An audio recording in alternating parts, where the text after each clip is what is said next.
नहीं देता तो शायद वो मैं वापस मुख्यमंत्री बन जाता। मैं मेरे लिए नहीं लड़ रहा हूँ, मेरी लड़ाई जनता के लिए है, मेरे देश के लिए, मेरे राज्य के लिए है।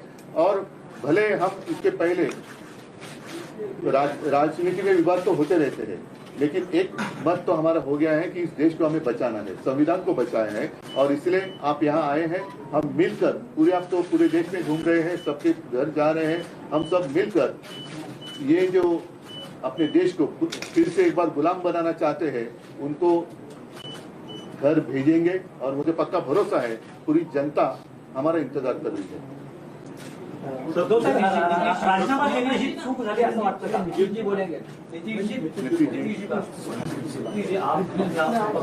तो आपने तो बात बता ही दिया है। हम सब लोग तो आए ही हुए हैं इनसे मिलने के लिए। बातचीत तो होती रहती थी, लेकिन ये तय था कि एक लोग आएंगे। इन्होंने आज ही का समय दिया और आज जो इनका मामला था जिसके बारे में जानते ही हैं, इनके साथ जो अन्याय हुआ था, अब जिस तरह से जो फैसला आज आ गया तो बहुत अच्छा हुआ है। अब तो इन्होंने खुद ही बता ही दिया है। और किसी भी प्रकार से एक तो आश्चर्य की बात है कि पार्टी के नाम को कैसे कोई बदल सकता है। तो इन सब चीजों को लेकर के तो हम लोग सब दिन तो अपनी बात अपना इनके साथ हम लोग रही हैं, लेकिन अभी जो हम लोग आए हुए हैं उसका मकसद इन्होंने बता दिया है। हम लोग चाहते हैं कि पूरे देश में अधिक से अधिक पार्टियां एकजुट हों और मिल करके हम लोग लड़ेंगे। तो आज जो केंद्र में है वो पूरे देश के लिए कोई काम नहीं कर रहे हैं और समझ लीजिए इतिहास बदल रहा है। इसलिए इन सब चीजों को देखते हुए अपने देश के हित में और आजादी की लड़ाई हुई और किस तरह से देश आजाद हुआ है और कितना ज्यादा काम होता रहा है पहले से, काम तो करते नहीं। अब आप सब लोग मीडिया के साथी हम आपका नमन करते हैं, आपके हम खिलाफ नहीं कुछ बोल सकते, लेकिन हम जानते हैं ना कि आप लोगों के ऊपर भी किस तरह से किया है कब्जा। कि कोई बात तो थोड़ा बहुत आप कह दीजिएगा, लेकिन ज्यादातर वो लोग अपनी तरफ से प्रचार करवा रहे हैं। काम क्या कर रहे हैं देश में बताइए? कहीं कोई काम हो रहा? और अलग अलग राज्यों में दूसरे पार्टी के लोगों ने जो काम किया है उसके बारे में तो उतना चर्चा भी नहीं होता। तो इसीलिए देश के हित में जरूरी है कि भाई देश आगे बढ़े और आपस में किसी तरह का विवाद नहीं होना चाहिए। कोशिश क्या हो रही है? समाज में एक तरह का विवाद पैदा हो और ये नहीं होना चाहिए।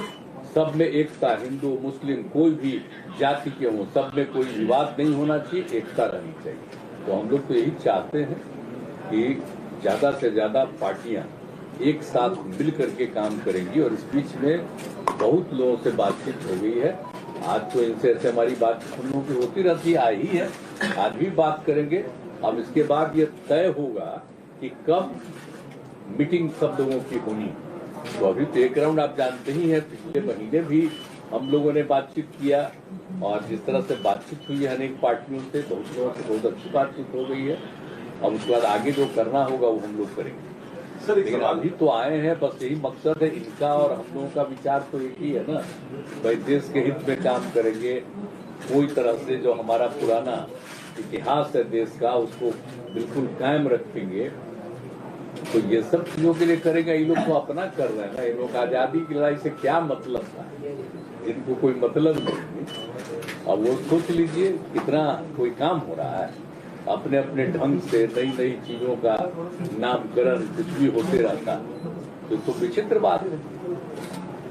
तो इसीलिए जरूरत इस बात की है कि एकदम पूरे देश को एकजुट करना है और आगे बढ़ाना है। तो अगर सभी लोग एकजुट होकर के करेंगे और उनका जब मुकाबला होगा अगले साल के चुनाव में, लोकसभा के चुनाव में, तो खूब अच्छी तरह से सफलता इधर मिलेगी और फिर देश सही दिशा में आगे बढ़ जाएगा। सवाल इसके दो पक्ष हैं। पहला पक्ष ये है, आपने कहा लड़ाई में अपने लिए नहीं लड़ रहा हूँ, मैं जनता के लिए लड़ रहा हूँ।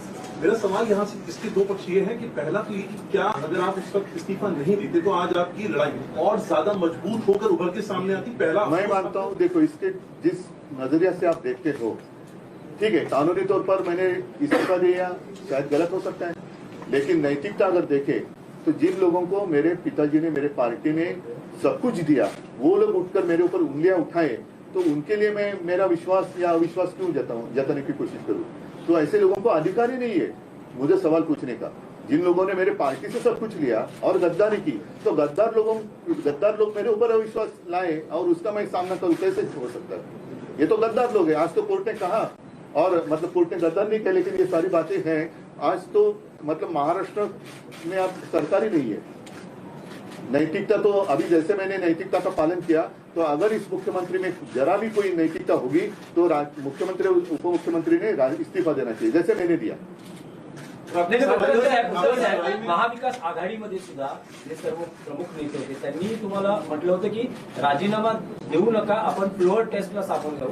तुम्ही भावनिक राजकारणाला महत्व दिलं नाही, मी राजकारणापेक्षा असेल तो कदाचित आमच्या घराण्याचा गुण किंवा दोष असेल, पण मी जे आता म्हटलं की ज्या घराणी ज्या पक्षांनी ज्यानं सगळं काही दिलं, सगळं काही घेऊन सुद्धा जे माझ्या पाठीत वार करायला निघाले त्यांनी माझ्यावरती अविश्वास आणावा हे मला काही पटलेलं नाही. म्हणजे एक स्वतः गद्दार, त्यांनी विश्वासघात त्यांनी केला.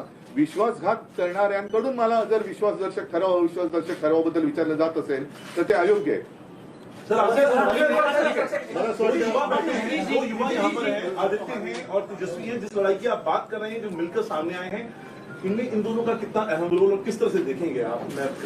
अभी क्या रोल, अभी क्या वो सिनेमा या नाटक थोड़ी है कि रोल कैसे रहेगा, ये देखो ऐसा रोल रहेगा. ये रोल तो नीतीश जी, जब ये विपक्ष लोग आज इकट्ठा ला रहे हैं, विपक्ष का चेहरा कौन बनेगा? आपकी कुछ कोशिश? ठीक है, चलो अभी तो हम इकट्ठा आ रहे हैं. सबको एकजुट करना चाहते हैं, लेकिन अपना कुछ नहीं करना चाहते हैं, ये जान लीजिए. हम तो सिर्फ चाहते हैं कि सब एकजुट हो